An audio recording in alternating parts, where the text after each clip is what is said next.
The wind howled like a banshee. Snow lashed against the windows of the secluded mountain cabin. Inside, Claire hugged her son, Ethan, a little tighter. They were alone, miles from anyone. The storm, predicted to be a small one, had morphed into a raging beast. Ethan, usually a ball of energy at 10, sat unusually quiet.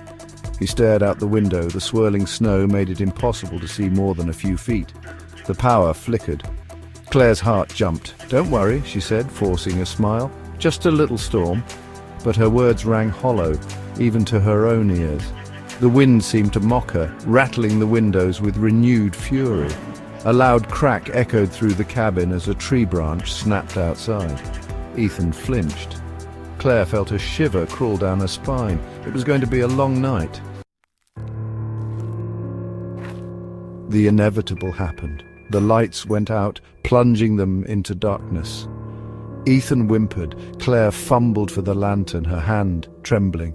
The flickering candlelight did little to dispel the gloom. Shadows danced menacingly on the walls. It's okay, honey," Claire said, her voice thin in the oppressive silence. "We have candles and the fire is going strong." She lit more lanterns, placing them around the room. The warm glow did little to soothe her growing unease. The storm raged on, a relentless assault on their senses. The wind howled like a wounded beast. The old cabin creaked and groaned under its fury. Ethan, his face pale, snuggled closer. "Mom, I'm scared," he whispered. She hugged him tight. "It's all right, I'm here," but her heart echoed his fear. A loud thump from the roof made them both jump. Then silence, broken only by the wind's mournful cry. Claire tried to ignore the sound, attributing it to the storm's fury, but deep down a seed of unease had been planted. Then they heard it, a distinct knocking sound, 3 rhythmic raps, coming from the front door.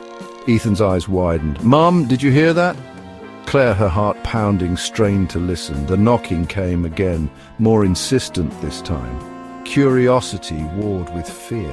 Who could be out in this storm? Claire cautiously approached the door, Ethan clinging to her side. Through the peephole she saw only swirling snow. Taking a deep breath, she unbolted the door and opened it a crack. The wind whipped snow into the cabin, momentarily blinding her. "Hello?" she called out, her voice snatched away by the wind. There was no answer, only the howling of the storm. But as she peered out, she noticed something strange. Footprints. Small, child-sized footprints leading away from the porch. "What is it, Mum?" Ethan asked, his voice trembling. She closed the door quickly, bolting it securely. "Just the wind, honey," she said, trying to sound calm.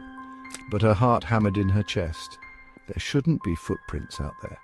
That night, sleep came in fitful bursts. Every creak of the cabin, every howl of the wind, sent shivers down Claire's spine. Ethan tossed and turned, mumbling in his sleep. She was about to doze off when she heard Ethan whisper, "Oh, Mom, he's here." The next morning, the storm had subsided. Sunlight streamed through the windows, painting the snow-covered landscape in a pristine white. Ethan, his earlier fear seemingly forgotten, was back to his cheerful self. "Mom, can we build a snowman?" he asked, his eyes sparkling with excitement. Claire, relieved that the ordeal was over, readily agreed.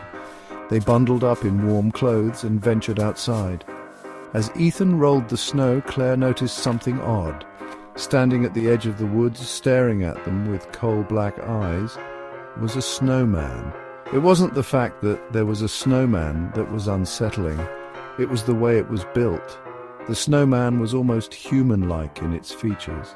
Its twig arms were outstretched, and its coal eyes seemed to follow their every move.